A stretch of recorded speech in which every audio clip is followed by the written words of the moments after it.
ওয়াকার সাহেব সচল হয়েছে, ওনার পাঙ্খা গজাইছে ইন্ডিয়ার সচিব নিয়ম বহির্ভূতভাবে ক্যান্টনমেন্টে যাইয়া যখন দেখা করছে তারপর থেকে গত বুধবার সে খালেদা জিয়ার সাথে গেছে দেখা করতে। আমি যে প্রথম থেকে বলে আসতেছি যে এই ওয়াকার এটা ইন্ডিয়ান মাল, যখন বলেছি সিসির মতো একটা প্রো ইন্ডিয়ান সরকার বসাইতে চায় তখন সবাই আরে রে রে করে উঠছিল, এমন ভাব সবাই তখন ওয়াকার লীগ হয়ে উঠছিল, নতুন জাতির পিতা হয়ে উঠছিল ওয়াকার। এখন বুঝেছেন তো উঠতে কি কই বান্ধা আছে, যারা তখন শিক্ষর মারিছিলেন আপনারা জবাব দিবেন ইন্ডিয়ান ফরেন সেক্রেটারির সাথে কিসের ইটিস পিটিস, তার জবাব আছে নাই। ইন্ডিয়ান ফরেন সেক্রেটারি যে পানি পড়া দিছে তার ভিত্তিতে এখন বাংলাদেশের রাজনীতির ইস্যুগুলো শেপ নিবে, আমি কয়ে রাখলাম লিখে রাখেন। এরই একটা অ্যাসাইনমেন্ট হইতে পারে খালেদা জিয়ার সাথে দেখা করা, ওনারা কিছু বোঝানোর চেষ্টা করা। কি কি পানি পড়া দিছে ইন্ডিয়ান ফরেন সেক্রেটারি ওয়াকাররে, আসেন সেটা একটু বুঝে দেখি। কি দিছে এটা বলা মুশকিল, এটা ওয়াকার আর পররাষ্ট্র সচিব বিক্রম মিশ্র জানে, তবে আমরা অনুমান করতে পারি। এক নাম্বার, নতুন কোনো রাজনৈতিক শক্তি যেন উত্থিত না হয়, কারণ সেই নতুন রাজনৈতিক শক্তি হবে ইন্ডিয়া বিরোধী। 2 নাম্বার, আওয়ামী লীগকে যেন রাজনীতি করতে দেওয়া হয়। 3 নাম্বার, জামাতকে যেন কোনো স্পেস না দেওয়া হয়। 4 নাম্বার, এইসব কিছুর জন্য যেন 72-এর সংবিধান সমুন্নত থাকে। 5 নাম্বার, নির্বাচন যেন দ্রুত হয়। নির্বাচন দ্রুত না হইলে বিএনপির খবর আছে ধানের শিশার কেউ চিনবে না, চিনবে নাকি টেম্পু স্ট্যান্ড। যাই হোক, এমনিতে বিএনপি আমার উপরে বিলা, আরো বিলা হোক সেটা চাই না। তাইলে যা যা ঘটতেছে রাজনৈতিক মহলে সেই সব এই লাইন বরাবর না। এবার বুঝেছেন তো কাটটিকি কই বান্দা, ইন্ডিয়া মারিচ্ছে উটি থেকে আর লাশ পড়িচ্ছে ইটি। ওয়াগার সাহেব ক্যাঙ্কা জাতির ত্রাণ করতে, এবার বুঝেছেন তো, বুঝছাও। এইবার আসেন সংবিধান নিয়ে আলাপ করি। 72-এর সংবিধানের মধ্যে কি পাইছে বিএনপি, এটা রাখাই লাগবি। একটা রিল দেখেছিলাম ফেসবুকে, দেখি গুটাইতে গুটাইতে যে মায়ের কাছে এক মাইয়া নিয়ে আসছে, তো কইছে যে এটা আমার বউ, তো মা কইছে কি আছে এর মধ্যে, তো পোলা কয় ওর মধ্যে তো নাতি আছে। দেখেন। ওমা, মা, হ্যাঁ বলছি আমি বিয়ে করেছি, এইটা তোমার বৌমা। এই মেয়ে হবে আমার বাড়ির বউ? কি আছে এই মেয়ের মধ্যে? ওর মধ্যে তোমার নাতি আছে। ইনকা ওই 72-এর সংবিধানের মধ্যে কি আছে দেখি, কোন ভালোবাসায় বিএনপি কি ঢুকাইছে এর মধ্যে, হাঙ্গারে দেখা দরকার, তাই না? আসেন দেখি। বিএনপি 72-এর সংবিধান থাকুক এটা তো চায়, তাই না? তো মির্জা আব্বাস কইছে যে ওনার নাকি কষ্ট লাগে এই সংবিধানকে যখন বাদ দেওয়া লাগে। শহীদের রক্তের দিয়ে লেখা যে সংবিধান, সেই সংবিধানকে যখন কবর দেওয়ার কথা বলা হয় তখন কিন্তু আমাদের কষ্ট লাগে। তো মানে দেখি আব্বাস ভাই, উনি আবার কইছে কি, আমি পড়ে দেখলাম অনেক মন দিয়া, ভুল কইছে নাকি, কইছে যে আমি 72 সালের সংবিধানের সমর্থক নই, আমি 71 সালের সংবিধানের মুক্তিযুদ্ধের রক্তের সমর্থক। মানে কি, বাংলাটাও তো ঠিক মতো কোনো ব্যাপারের নাই। মানে কি আব্বাস ভাই, 71 সালের সংবিধান কোনটা, আওলায় গেলে হবে, এখন ক্ষমতা নাই যেতে যেতে। আর কইছে যে মুক্তিযুদ্ধ হয়েছিল বলে এই সংবিধান, ওই সংবিধানে যদি খারাপ কিছু থাকে নিশ্চয়ই সেটা বাতিলযোগ্য। ওই সংবিধানে যদি খারাপ কিছু থাকে নিশ্চয়ই সেটা বাতিলযোগ্য। তো আব্বাস ভাই, কি খারাপ জিনিস আছে সংবিধানে? আপনি তো কইছেন যদি থাকে, তাহলে কি খারাপ জিনিস আছে সেটা বলেন, কি বাতিল করবেন সেটা বলেন। আমরা তো মনে করি 1 মণ সংবিধান, দুধের মধ্যে 1 ফোঁটা সোনা পড়েছে, পুরাটাই নষ্ট। তা আপনি বাদ দিবেন কি? পুরাটাই তো নষ্ট। একটা রাজনৈতিক দল হিসেবে আপনাদের তো বলতে হবে সংবিধানে খারাপ কি আছে। বলছেন কখনো? বলেন নাই। ওইটুকু কাজ তো করবেন না। ওই কাজ করার না আছে হ্যাডম, না আছে ইচ্ছা। সংবিধান সম্পর্কে আপনাদের ক্রিটিক্যাল পজিশন কি? নাই তো। তাই আপনারা এটা বদলাবেন না। অবশ্য ক্ষমতা গেলে বদলানোর মতো সংখ্যাগরিষ্ঠতা তো আপনাদের থাকবে না, লিখে রাখেন, কয়ে দিলাম আজকে। না না, আমাদের বদ্ধ আপনার আর কি, আপনারা প্রত্যেকদিন নিশ্চিত করিচ্ছেন যে আপনাদের ভোট কমে। আপনাদের ভোটের মুরগি আপনি লেজে কাটবেন না গলায় কাটবেন সেটা আপনাদের ব্যাপার, কিন্তু আপনাদের বলতে হবে আপনারা কি বদলাবেন সংবিধানের। না বললে নির্বাচনে যাইতে পারবেন না। নির্বাচনে যাইয়া দেখেন কোন কিসিমের সমালোচনা শুনেন আমাদের কাছ থেকে টের পাইবেন, তখন ভাইবেন না আপনাদের ভোট দেওয়ার জন্য বসে আছে সবাই। না, ওই দিন বাগে খাইছে।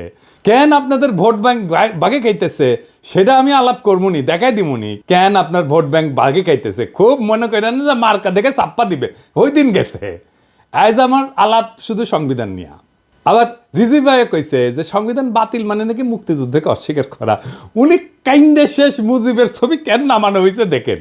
শেখ মুজিবের ছবি নামানোটা উচিত হয়নি। খন্দকার মোস্তাক নামিয়েছিলেন, জিয়াউর রহমান তুলেছিলেন। ইতিহাস আপনার নির্ধারণ করবে, বিচার করবে। তো সেই বিচারের ভার থাকলো, জনগণ বিচার করবে। কিন্তু আমাদের জাতীয় জীবনের, জাতীয় ইতিহাসের আন্দোলনে যার যতটুকু অবদান সেটা স্বীকার করা হোক। আমরা আওয়ামী লীগের মতো সংকীর্ণ নই, আমরা ছোট মনের প্রচার দেব না। এই জন্যই বলছি শেখ মুজিবের ছবি নামানোটা উচিত হয়নি। তো বাঘের পিছে যেমন ফেউ থাকে না, তেমনি বাংলাদেশের সরকারি দলের পিছে একটা গৃহপালিত বিরোধী দল থাকে। এটা এরশাদ শুরু করেছিল। এরশাদের ছিল আসাম রব, হাসিনার ছিল জাতীয় পার্টি, আর ক্ষমতায় যাইতে না যাইতে গৃহপালিত বিরোধী দল ইলেক্ট করে ফেলছে ওই বিএনপি, নূর সাকি এদেরকে দিয়া। এদের নমিনেশন আগেই কনফার্ম করেছে। দেখেন, নিজের দলের নমিনেশনের খবর নাই, ওই জোট সঙ্গীর নমিনেশন কনফার্ম করেছে 6 নেতার। হ্যাঁ, তো এই গৃহপালিত বিরোধী দলের এক নেতা নূর অলরেডি আওয়াজ দিতেছে তারা 72-এর সংবিধান বাতিল চায় না। বাকিরাও কবে, একটু ওয়েট করেন, এই 6 ক্যান্ডিডেটের জামানত বাজেয়াপ্ত হওয়ার চান্স আছে কলে। আমি কয়ে দিলাম, এখনই কয়ে দিলাম, বুঝছাও। আর যদি বঞ্চিত ক্যান্ডিডেট, বিএনপির যদি বঞ্চিত ক্যান্ডিডেট থাকবি না, ওটি ওকে যদি নাগরিক কমিটি বা জামাত ক্যান্ডিডেট করে, তাহলে এই 6 জনের এমপি হওয়ার কায়েসের কলে চারা। যাই হোক, আজকে আমার আলাপ বাংলাদেশের দশবঙ্গ সংবিধান নিয়ে। ওই আলাপ পরে আসলে বিএনপি সংবিধান ঠিক মতো পড়িছে আমার সন্দেহ আছে। আসেন না দেখি কি সংবিধানের মধ্যে কি আছে, কি ঢুকে রাখিছে। 1956 সালে পাকিস্তানের সংবিধানের একটা আলোচনা হইতেছিল। সেইখানে যেই সমস্ত ধারার সমালোচনা করেছিল আওয়ামী লীগ, সেগুলো 72-এর সংবিধানে ঢুকে দিছে। কেন আওয়ামী লীগ তখন সমালোচনা করেছিল? কেন? কারণ ওই শাসনতন্ত্রটা তৈরি করা হয়েছিল আইয়ুব খানকে সামনে রেখা। আইয়ুব খান যেন একটা এক নায়ক হইয়া উঠতে পারে, সেটা সব কিছু ওই শাসনতন্ত্রে ছিল পাকিস্তানের। তো পরে যখন বাংলাদেশ এলো, তখন যে থাকবে ক্ষমতায়, সে যেন এক নায়ক হইয়া উঠতে পারে, সেই জন্য যা যা কিছু ছিল আইয়ুব খান ঢুকাইছিল, সব কিছু ঢুকাইছে। পাকিস্তানের ওই শাসনতন্ত্রে যে যে ক্ষমতা দেওয়া হয়েছিল না আইয়ুব খানকে, বাংলাদেশের এই 72-এর সংবিধানে প্রধানমন্ত্রীকে সে একই রকম ক্ষমতা দেওয়া হয়েছে। আপনি তো জানেন যে এমপি ইলেকশন হয়ে আসে 300টা সিট থেকে, কিন্তু এই এমপি কি কেন স্বাধীনভাবে কোনো আলাপ করতে পারে, সিদ্ধান্ত নিতে পারে, মতামত দিতে পারে না? দলের ডিসিশনের বাইরে গেলে সদস্যপদ বাতিল হয়ে যায়। মানে হাসিনা যেটা চাইবে, বা সংসদের নেতা যেটা চাইবে, বা ভবিষ্যৎ দলের নেতা যেটা চাইবে, সেখানে এমপিদের ভোট দিতে হবে। তাহলে আলাদা আলাদা এমপি থেকে লাভ কি, তাই না? দলের সিদ্ধান্তের বাইরে যদি ভোটই দিতে না পারে, তাহলে আলাদা আলাদা ভোট করার তো দরকার নাই। 300 জন আলাদা লোকের তো দরকার নেই, একজন থাকলেই হয়তো, তাই না? এই সংবিধানে মিশামিশি মেলা কথা লেখা আছে, কথা দিয়ে ভরে রেখেছে আর কি। লিখেছে প্রজাতন্ত্রের সকল ক্ষমতার মালিক নাকি জনগণ। বাপরে, তার মানে আমি আপনি জনগণ, তা আমি আপনি মালিক তো, তাই না? হ্যাঁ, তো লিখেছে কি? লিখেছে প্রজাতন্ত্রের সকল ক্ষমতার মালিক জনগণ। এটা দিয়া কিন্তু শেষ না, এরপরে বাক্যটা একটা সেমিকলন চিহ্ন দিয়া আবার ঘোষণা করছে যে এই ক্ষমতা কেবল সংবিধানের অধীনে ও কর্তৃত্বে কার্যকর হইবে। তাইলে প্রশ্ন যেটা স্বাভাবিকভাবে আসে সেটা হইতেছে যে সংবিধান জনগণের যে ক্ষমতা, এটা কাদের, কিভাবে প্রয়োগের দায়িত্বটা দিছে কাকে? এই ক্ষমতা কেবল সংবিধানের অধীনে ও কর্তৃত্বে কার্যকর হবে। তার মানে কি? তার মানে এই ক্ষমতাটা প্রয়োগের দায়িত্ব কারে দিছে, বুঝছেন? এই ক্ষমতা প্রয়োগের মালিক হইতেছে প্রধানমন্ত্রী। আপনি মালিক, কিন্তু প্রয়োগ করবে প্রধানমন্ত্রী। মানে বুঝেছেন তো, মালিক আপনি, কিন্তু মালিকের ক্ষমতা প্রধানমন্ত্রী। তো এই কাগজের মালিক হওয়া কাম কি, লাভ কি? বাড়ির মালিক আপনি, কিন্তু এই বাড়ির থেকে পাশের বাড়ির মুখলেস, তো এই বাড়ি থেকে আপনার লাভ কি? ভোট দেওয়ার অধিকার ছাড়া ক্ষমতা প্রয়োগের কোনো বিধান এই সংবিধানে কোথাও আপনি খুঁজে পাবেন না। তাও এই সামান্য অধিকারটাও কেড়ে নেওয়া হয়। তার ফলে সংবিধানে যাই লেখা থাকুক, মালিক বলুক যাই করুক, জনগণ আখেরে দাস হইয়া যায় রাজনৈতিক দলে। এবার আসেন রাষ্ট্রপতির ভূমিকা নিয়ে কথা বলি। সংবিধানে যে রাষ্ট্রপতি বিষয়ক অনুচ্ছেদ আছে না, ওইখানে বলা আছে যে কেবল প্রধানমন্ত্রী নিয়োগের ক্ষেত্র ব্যতীত রাষ্ট্রপতি অন্য সকল দায়িত্ব পালনে প্রধানমন্ত্রীর পরামর্শ অনুযায়ী কার্য করিবেন। তবে শর্ত থাকে যে প্রধানমন্ত্রী রাষ্ট্রপতিকে আদৌ কোনো পরামর্শ দান করিয়াছেন কিনা, এবং করিয়া থাকলে কি পরামর্শ দান করিয়াছেন, কোনো আদালত সেই সম্পর্কে কোনো প্রশ্নের তদন্ত করিতে পারিবে না। অর্থাৎ সংবিধান রাষ্ট্রপতিকে যে সব ক্ষমতা দিছে বলে মনে করা হইতেছে, তার কোনোটাই আসলে তার নাই, বুয়া। সবই প্রধানমন্ত্রী পরামর্শ অনুযায়ী প্রয়োগ করতে বাধ্য। তা প্রধানমন্ত্রী পরামর্শ ছাড়া যদি প্রয়োগ করতে না পারে, তাহলে রাষ্ট্রপতি থেকে লাভ কি কর বলেন তো? বিচারপতি, নির্বাচন কমিশনের নিয়োগ, সকল সাংবিধানিক পদে নিয়োগ দান, দণ্ডপ্রাপ্ত আসামির দণ্ড মওকুফ, কোনো কিছুই প্রধানমন্ত্রী পরামর্শ ব্যতীত করার ক্ষমতা সংবিধান রাষ্ট্রপতিকে দেয়নি। আবার সংবিধান পড়লে মনে হতে পারে যে রাষ্ট্রপতি প্রতিরক্ষা বাহিনীর সর্বাধিনায়ক, সে বিচারপতি নিয়োগ করে, অ্যাটর্নি জেনারেল নিয়োগ করে, নির্বাচন কমিশন, মহাহিসাব নিরীক্ষক নিয়োগ করে।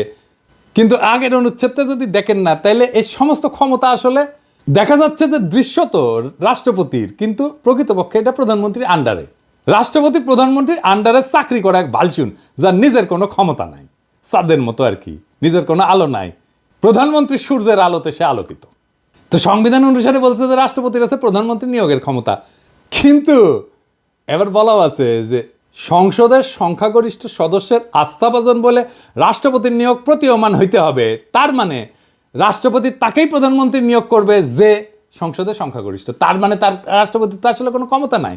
প্রকৃত অর্থে প্রধানমন্ত্রী নিয়োগের ক্ষমতাও তার না। এটা হলো সংখ্যাগরিষ্ঠ সংসদ সদস্যের ক্ষমতা।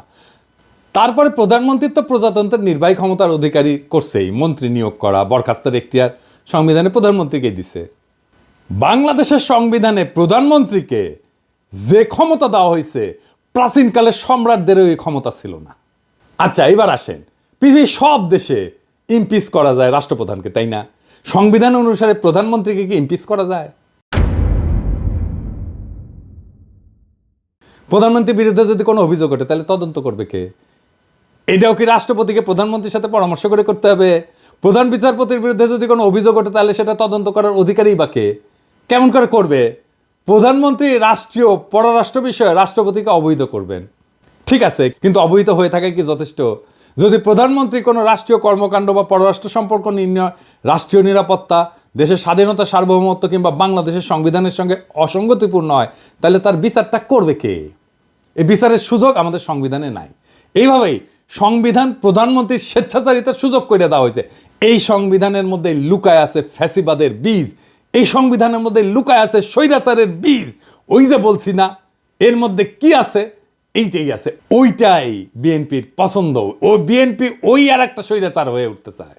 এই যে আভ্যন্তরীণ রাজনীতি, অর্থনীতি, আইন শৃঙ্খলা পরিস্থিতিতে বিশৃঙ্খলা, অরাজকতা, এমনকি দেশদ্রোহিতা করছে যে হাসিনা, এর জন্য হাসিনাকে দায়ী, দোষী সাব্যস্ত করা, বিচার করার সাংবিধানিক সুযোগ সংবিধানে নাই। বুঝছাও? বিশ্বের সবচেয়ে ক্ষমতাধর ব্যক্তিকে, মার্কিন প্রেসিডেন্ট তো, তাই না? তারই ইমপিচ করা যায়। আর আমাদের সংবিধান এমন যে প্রধানমন্ত্রীকে ইমপিচ করা তো দূরে থাক, সাংবিধানিকভাবে তার কাছে জবাবদিহিতা চাওয়ার এবং আদায় করার কোনো সুযোগ নাই, ব্যবস্থাও নাই। এই জন্যই এই সংবিধান, ৭২-এর সংবিধান এত পছন্দ বিএনপির। বুঝছাও? এইবার আসেন দেখি যে রাষ্ট্র তার ঘোষিত নীতির উল্টা নীতিও এই সংবিধানের বলে বাস্তবায়ন করতে পারে। কেমনে? আসেন দেখি। সংবিধানে রাষ্ট্র পরিচালনার মূলনীতি লেখা আছে। তো একটা মূলনীতির তো একটা অংশ রাজনৈতিক, আমরা জানি, এবং একটা অংশ অর্থনৈতিক। রাষ্ট্র যে রাজনৈতিক এবং অর্থনৈতিক লক্ষ্য নির্ধারণ করছে, তার বাস্তবায়ন আদালতের এখতিয়ারের বাইরে রাখা হয়েছে। এই নিয়ে যদি কোনো প্রশ্ন নাও তোলা হয়, আর যদি রাষ্ট্র যদি তার ঘোষিত নীতির বিপরীতে কোনো নীতি বাস্তবায়ন করতে যায়, তাহলে সেটা আদালতে যায় বন্ধ করা যাবে না। যেমন ধরেন, আমাদের রাষ্ট্রীয় মূলনীতিতে স্বাস্থ্যকে, চিকিৎসাকে একটা মৌলিক অধিকার হিসেবে বর্ণনা করা হয়েছে। এখন আপনি যদি চিকিৎসা না পান, চিকিৎসা দিতে যদি না পারে, আপনি কি আদালতে যে মামলা করে দিতে পারবেন রাষ্ট্রের বিরুদ্ধে, সরকারের বিরুদ্ধে? পারবেন না। তো তাইলে মৌলিক অধিকার থেকে লাভ কি?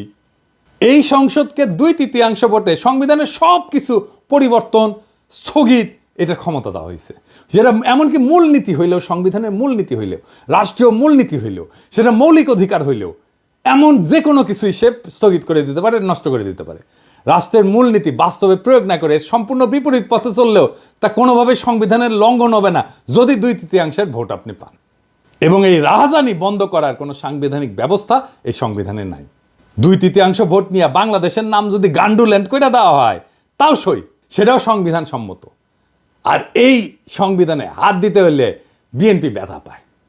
তো সংবিধান যদি জনগণের অভিপ্রায় প্রকাশ হয়, তার স্বাধীনতা রক্ষার সনদ হয়, তাহলে জনগণের ঊর্ধ্বে তো কারো অবস্থান হইতে পারে না। কিন্তু এমপিরা জনগণের ঊর্ধ্বে হয়ে যায় যদি তার 2/3 সংখ্যাগরিষ্ঠতা থাকে। সুতরাং জনগণ তার জাতীয় বা রাষ্ট্রীয় অভিপ্রায় হিসেবে যা ঠিক করবে, সেটা সংশোধনের এখতিয়ার কোনোভাবেই এই এমপিদের কাছে থাকতে পারে না। কিন্তু এই সংবিধানে আছে। জনগণের অনুমোদন ছাড়া সংবিধান সংশোধন হইতে পারে না, কিন্তু এই সংবিধানে করা যায়। আমেরিকার কথা ধরেন, সংবিধান সংশোধনের এখতিয়ার তো সিনেটের হাতে থাকে না। কেন থাকে না? কারণ সিনেট সদস্যরা নিজেরাই এই সংবিধানের মাধ্যমে ক্ষমতা নেয়। সুতরাং তারা নিজেরা যদি সংবিধান সংশোধন করতে যায়, তাহলে নিজেদের ক্ষমতা এবং কর্তৃত্বের যে উৎস তাকেই অস্বীকার করা হয়, এমনকি নিজেদেরকে অস্বীকার করা হয়। সুতরাং সাধারণ সিনেটের কাছে সংবিধান সংশোধনের এখতিয়ার থাকতে পারে না। সংবিধান সংশোধন করতে হলে আবশ্যিকভাবে নতুন করে জনগণের অনুমোদন নিতে হবে, গণভোট নিতে হবে। এই কারণেই সংবিধানের চতুর্থ সংশোধনীর মাধ্যমে সংবিধানের চরিত্রের আমূল পরিবর্তন ঘটায় একদলীয় শাসন ব্যবস্থা বাকশাল কায়েম করছিল আওয়ামী লীগ, করতে পারছিল। জনগণের মতামতের তোয়াক্কা না করেই সেদিন সংবিধানের অপরিহার্য মৌলিক শর্ত এবং নৈতিকতার বৈশিষ্ট্য ধুলায় মিশায় দিছিল এই ৭২-এর সংবিধান, যেই ৭২-এর সংবিধান বিএনপির এত প্রিয়। এবার আসেন, আপনার আমার টেকা নিয়ে কি রাহাজানি করে এমপিরা এই সংসদে, সেটা দেখি। রাষ্ট্র কিভাবে কার কাছ থেকে কত টাকা আদায় করবে, কার জন্য কত টাকা খরচা করবে, সেটা নির্ধারণের জন্য যে বিল আনা হয় তাকে অর্থ বিল বলা হয়। এই অর্থ বিল সম্পর্কে আদালতে প্রশ্ন উত্থাপন করা যাবে না। রাষ্ট্রের অর্থ যে কোনোভাবে খরচা করলে, আত্মসাৎ করলে, লুণ্ঠন করলেও জনগণের পক্ষ থেকে কোনো প্রশ্ন তোলার এতটুকু অবকাশ সেখানে নাই। আপনার বালিশ যদি ১ লাখ টাকায় কেনা হয় আর সেটা যদি অর্থ বিলে অন্তর্ভুক্ত থাকে, এটা নিয়ে দুদক কিছু করতে পারবে না। এবার বুঝেছেন তো কেন একটাও দুর্নীতির মামলা করা যায় না হাসিনার দলের লোকেদের বিরুদ্ধে, হাসিনার বিরুদ্ধে? এই জন্যেই এই সংবিধান বল রাইখা হাসিনার দুর্নীতির বিচার করতেই পারবেন না। এই জন্যই চাইছিলাম এই সংবিধান ছুঁড়ে ফেলে দিতে, যেই সংবিধান বিএনপির এত প্রিয়।